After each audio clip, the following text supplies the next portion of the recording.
Hey guys, welcome to another Disaster Garage video. Today we have one that I've been meaning to do for quite some time. And speaking of meaning to do things, I am trying to muster the energy to finish off that first Disaster Side Racing League race that kind of went a bit wrong.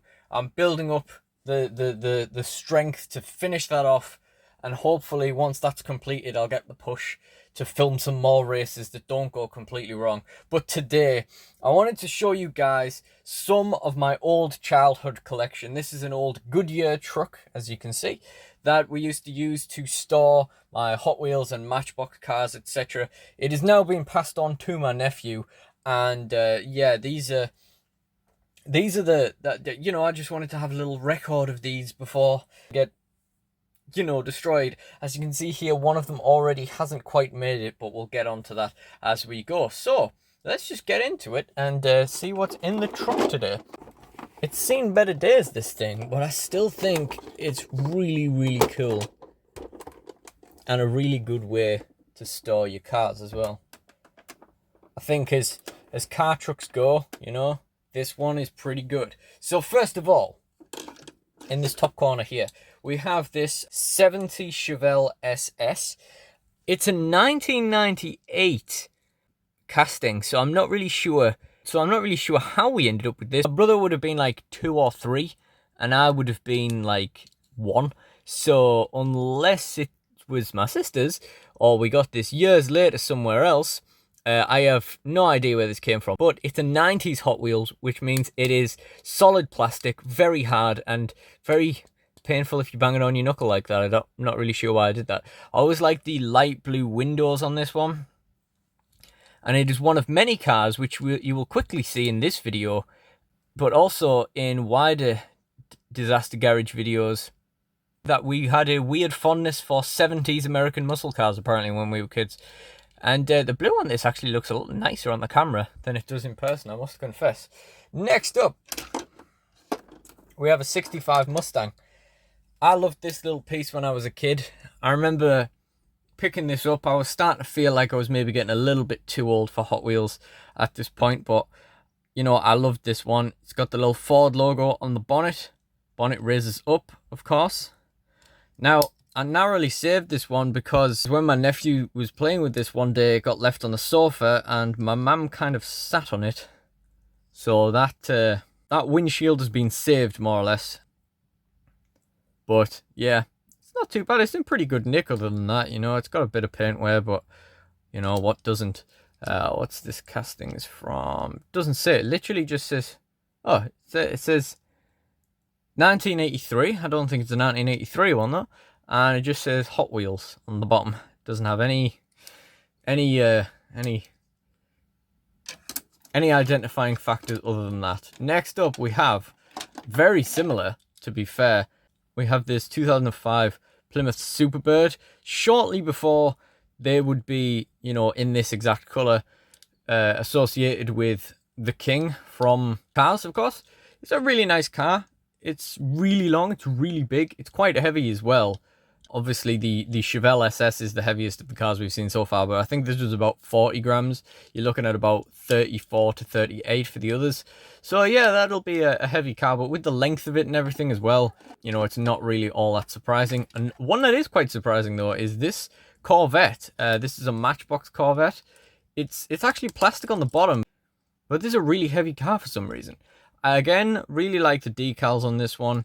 It's not an awful lot to write home about, like across the body, but, subtlety can be pretty good. It's 2003, and it's held up pretty well, this one, It's still in pretty good nick. Now, this one I cannot explain. This little pink hot rod type thing, this is a 1989 casting. Now, this was in a magazine. This was exclusive to a magazine. And if I remember correctly, the magazine was from a weird year that logically wouldn't have made much sense for me to have purchased it if, it had even been around. So I'm not really sure where I got this from, but it's pretty cool, isn't it? And again, the paint has held up pretty well. I remember kind of associating it with all those kind of old banger cars you saw in like American Christmas films and you know, like the mask, the loner he gets and stuff like that. Actually look nothing like that, but yeah. Next up we have probably my favourite van in the bright lime green Fandango. I always used to think this was a Ford Escort van. To be honest, I still think it is. We've got a casing. Oh, we've got casting 2001. Fandango. Again, just incredible condition. I really looked after my cars, to be fair, for a little kid. And none more so than this little fella, who's is next to be featured, the Opel Frogster. Now, this was one of 2 Matchbox cars in this side of the truck, even, that were actually concept cars. And you got the little frog on the front, the little boot on the back. It's got a little bit of paint wear now, but my nephew has had his hands on this one a little bit. 2002, you can tell it's quite dirty as well. Probably should have cleaned it up for the camera, but doesn't really matter. Lovely green shade to it. Yes, just a really nice, cute little car. And next up, we get into the first of my Viper collection, the bright yellow GTS R. And I think this is beautiful. I mean, it would not be as nice on a real Viper, I'm sure. Although, if I had to have it in bright yellow, it wouldn't be the worst thing in the world. No year on that again. It's a little thing on the bottom, but I don't think it actually does anything. I think that's probably like a running change to the casting or something. Something's been fixed in place there. Yeah, beautiful Vipers. No Vipers left behind even to this day. If I see a Viper, I've got to buy the Viper. This one is quite heavy as well. This is like a prototype. It's actually called HW Prototype 12. 2001 casting. You can see the wheels are well worn on this one. So that's very, very cool. Bit of fluff in the wheel arch there as well. Yeah, again, just like, you know, when you were a kid and these kind of weird Hot Wheels concept cars could just capture your imagination. I'd probably spend a lot more money if that was still the case. Now we got this, the Governor. This weird Batmobile looking muscle car type thing. 2003 casting, that one. Yep. Not really sure what the story is behind that one. Next up we have our empty slot. Now this was a tan 33 Ford. I think it was a 33 Ford, which will now appear on your screen. And this was an absolutely beautiful car in really good condition. And literally the first time my nephew played with these cars, it disappeared from the face of the earth. Like, I don't know what happened to that thing. We've been, you know, through the entire living room and stuff, tidying up ever since then, and it's never turned up. So I have no idea what happened to that poor little thing, but it was a beautiful little car, and hopefully we'll be able to replace it in some form one day. Now, this one's pretty cool. I remember my brother really liking this one. This one actually looks more like the Loner from Mask.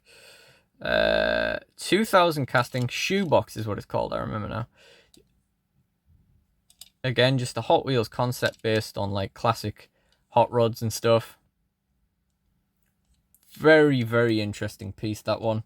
And then we're into our next Viper, the regular GTS, the only regular GTS I have as far as I can recall. Again, the tires, the wheels are nice and worn on this one. Very just different kind of look to it with the that racing livery on it and everything. And sometimes it's nice to just not have a spoiler on the back. Sometimes it's nice to just have a little more mild-mannered finish. And I think this is it. I think for me, this is the mild-mannered Viper.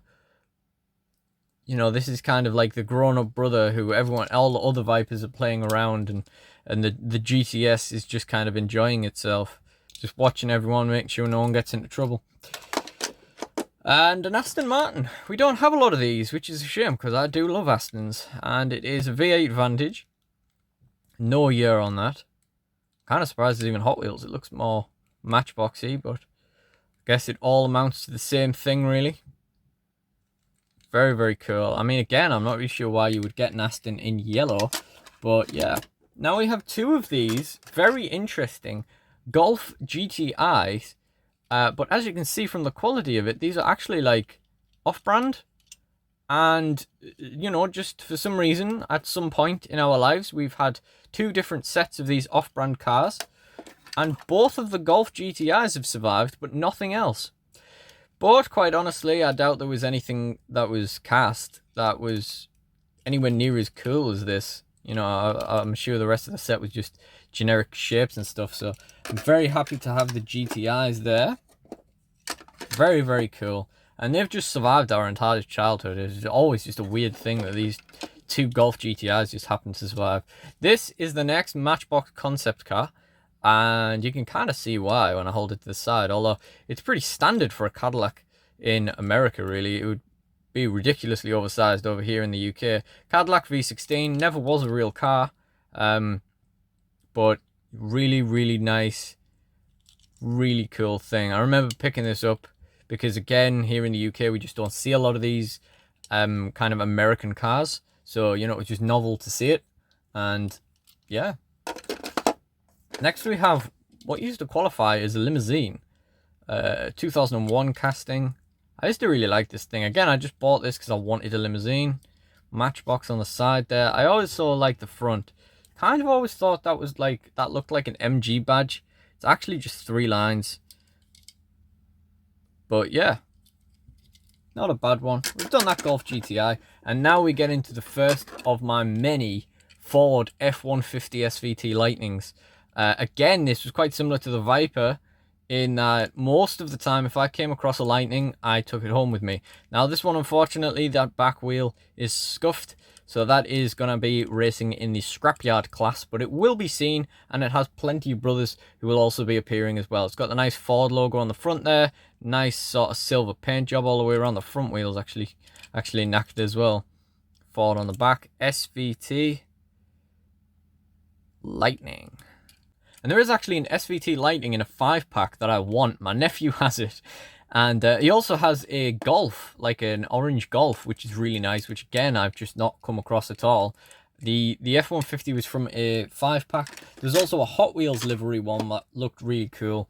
But again, it was from a 5-pack. I didn't really want to buy a 5-pack just for the sake of one truck. Now we have this bright lime green Amazoom. You know, can you tell what my favorite kind of colors were when I was a kid? Just a beastie looking engine, really, this for something that isn't a real car. You know, it's got all the logos on the side. Love the face. It just looks so angry and so aggressive. You know, it's going to absolutely destroy you on the track. No copyright here on that either.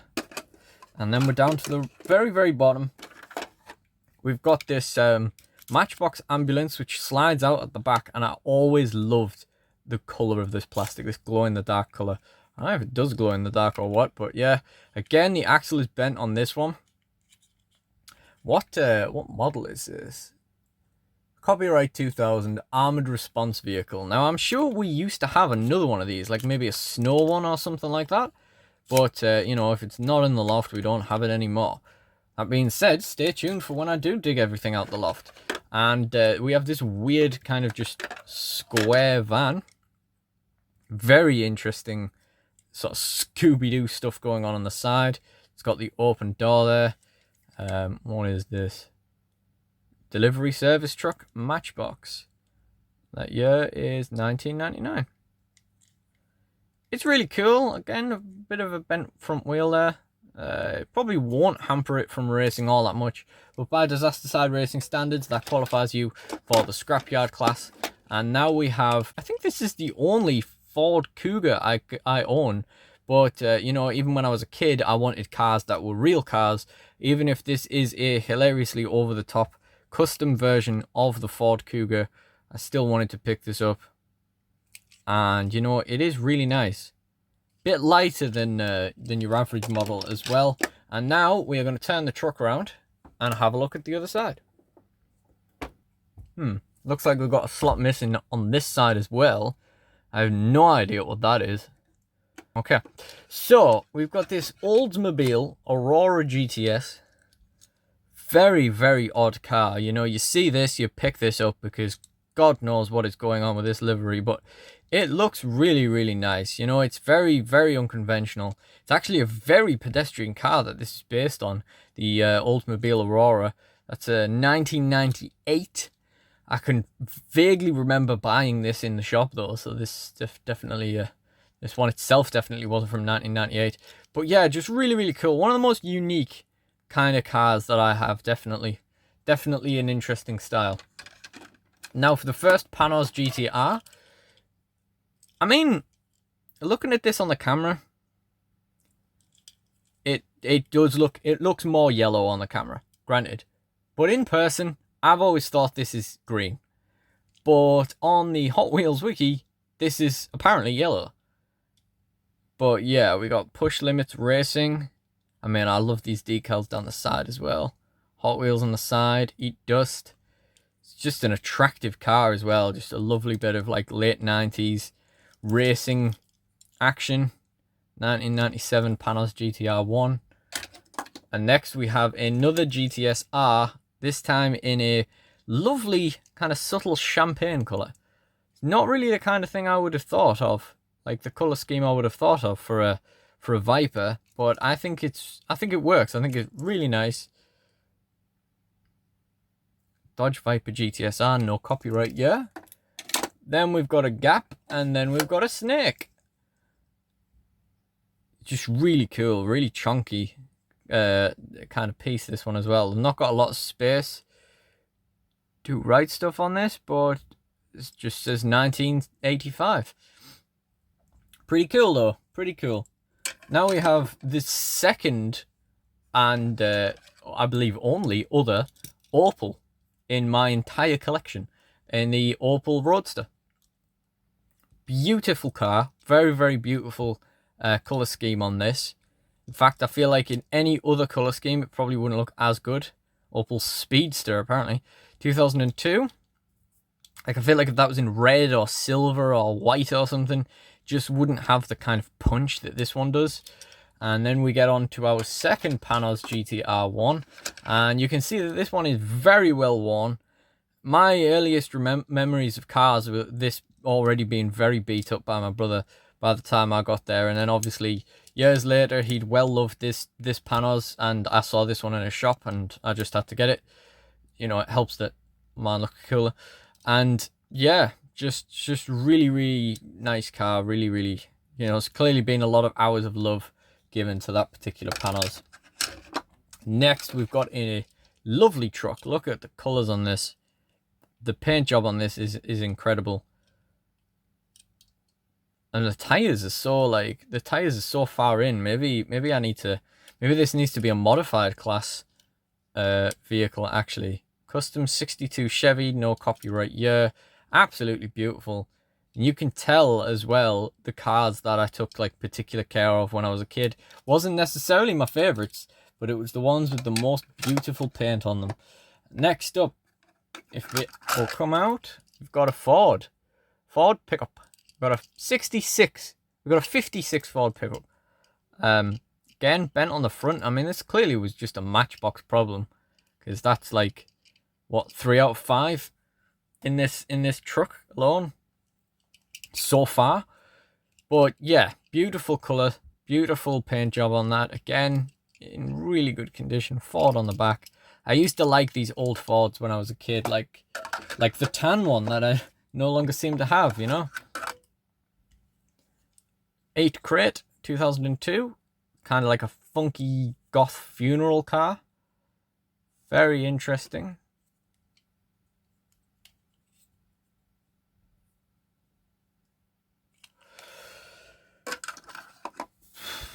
Next we have a stock car. That's what it's called, a stock car. And I have a second one of these in blue, which I found in a charity shop earlier this year. Stock car, no copyright date, just, you know, opaque yellow plastic, Hot Wheels decals and stuff, racing decals. It looks nice. It's nice to see like the internals and stuff of like the stock racing car. It's very interesting. Very, very cool.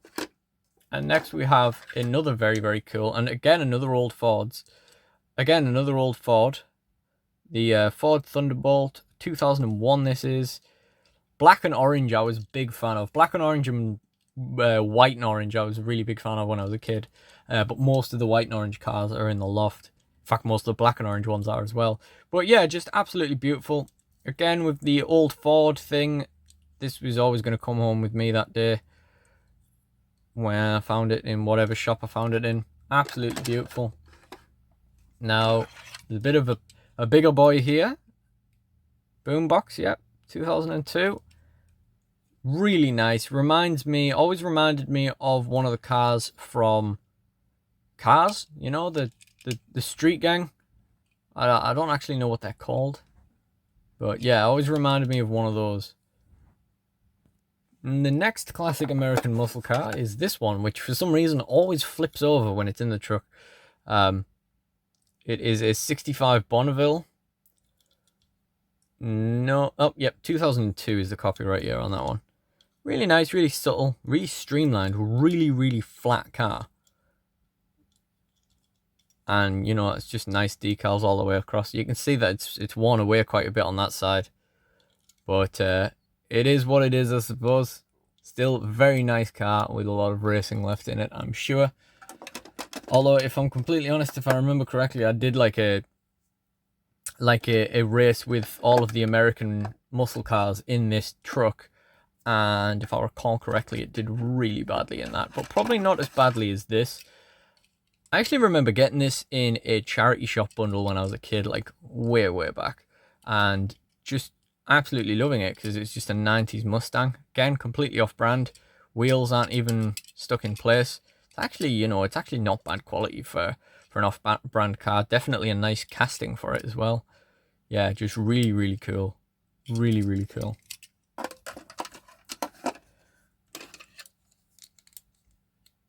Split decision, no copyright yet. Gull wing doors.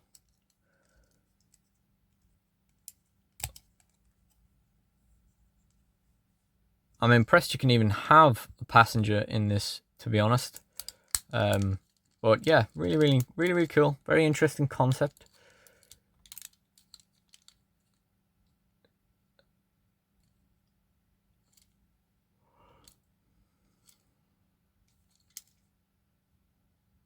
Yeah, really nice, that one. Another muscle car coming up now. This is the ooh, damn, I've blanked on what this is. But it's based on a Pontiac GTO, and it actually looks way nicer than a standard GTO. I think they've really done a good job at jazzing this little piece up. I always liked this one when I was a kid because, you know, it's not really your conventional favorite. It's not really the obvious one that you would always go to, but, you know, one day you find this in the bottom of the box and you're like, oh yeah, that's a really nice one, that one. I remember feeling that about an off-brand car I have as well, which is actually a Lancia Stratos. So it's really cool to know that now. And, you know, when I was a kid, I was like, oh, I don't know what type of car this is, but it's really nice. And yeah, we'll dig that out one day. What's this called again? Mercy Breaker, of course it is. 2003. Really heavy piece, this one. Custom class with all that heavy machinery and massive wheels and, you know, the low action and stuff. It's definitely a custom class car, that one. But again, kind of reminds me of the cars from Cars. Really cool. Now, this is a very interesting piece. Pro Stock Chevy S10. Nestle, Baby Ruth, Goodyear, Hot Wheels. The brands were just out the wazoo on that one. Very interesting, very unconventional. The Baby Ruth livery. Who would have ever thought of it? I mean, this car is actually the best way to lure in a baby Hellboy if you need to. So, you know, if you ever need to do that, you know what to do with it. Yeah, just really nice, this one. I really like this one. I mean, in saying that, I really like all of these. It would be very hard for me to even rank order them. But going into this 71 Mustang, I will impress upon, as a funny car, how heavy this thing is. Like, I knew this was going to be heavy. This is one of, if this is the heaviest, standard size diecast in my collection. The 71 Mustang funny car, because of that. It does that, and it's made of solid metal, and that means that, you know, when I put it on the scale, and I expected it to be heavier than the others, obviously, I didn't expect it to be 71 grams, which is what it weighed in at. kind of hard to show all the details and stuff with the dark purple, but it is really nice. I love the featureless front as well, the way it's just kind of like, yeah, there's nothing here, no badge, nothing. Got this Canine Patrol snorkel, really cool. Got the rest of the Canine Patrol set somewhere. Again, one more Matchbox with the wonky axle. I wonder if I ever noticed that when I was a kid. We've got the little chap in there who goes up in the trees and whatnot to rescue cats, I guess. Even though it's Canine Patrol. What else is he going to rescue? A dog probably is not going to make it up a tree, but I mean, if I had an infinite amount of money, I suppose I'd buy one of these just on the off chance the dog got stuck in a tree, I suppose. Now, next we have a car from Burger King, and I've said this before, but I'll say it again. Why don't the fast food places do cool stuff like this anymore? Got the Burger King sticker on the back there. That kind of looks like it was a mandatory sticker placement, given the shape and everything. Other than that, not necessarily the best sticker placements in the world, but yeah, it's just a pretty cool car, you know, for what it was at the end of the day. 2002 Burger King Corporation Matchbox. Yeah, I would be all over it if they did stuff like this in Happy Meals nowadays. But I mean, they're probably too expensive now. Probably neither side wants to compromise on like how much, you know, they would get out of it. Whereas back in the day, it was probably just worth free advertising. And finally, we have this little off-brand kind of family holiday car. I've always liked to see it as it's like a Ford Explorer or something. And I definitely got this on a family holiday in the Lake District way back when. Again, one of the few of its kind of the off-brands to survive. I absolutely love this car when I was a kid, though. Now, the tow hook on the back. Now, whatever covered that and the wheel on the back, I lost more or less straight away. But the tow hook that snapped off at the back, that survived my childhood and died a lot more recently. I don't know if that was recent enough for my nephew to have done it, or whether it just happened, like, you know, it was just something we discovered at some point in getting the cars out and that. But yeah, that's everything then for this particular video. So if you enjoyed this, please do check out the Disaster Garage playlist in the end screen for more. Like, comment and subscribe and let me know what you thought. Thank you guys for watching, and goodbye.